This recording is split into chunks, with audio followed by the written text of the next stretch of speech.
Sukacita saya nak memaklumkan bahawa padang di Stadium Darul Makmur ini telah diiktiraf sebagai padang rumput asli atau natural grass pertama di Malaysia yang memperolehi pensijilan daripada Persekutuan Bola Sepak Antarabangsa atau FIFA melalui program kualiti FIFA Permukaan Padang Semula Jadi.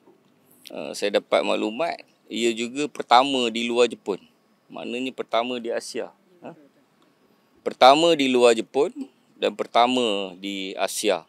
Sebab itulah dalam tempoh masa menaik taraf padang ini, 2 kali tak silap saya pihak Jepun. 3 kali pihak Jepun, dari Jepun datang ke sini dan memantau kerja-kerja menaik taraf rumput dan padang ini.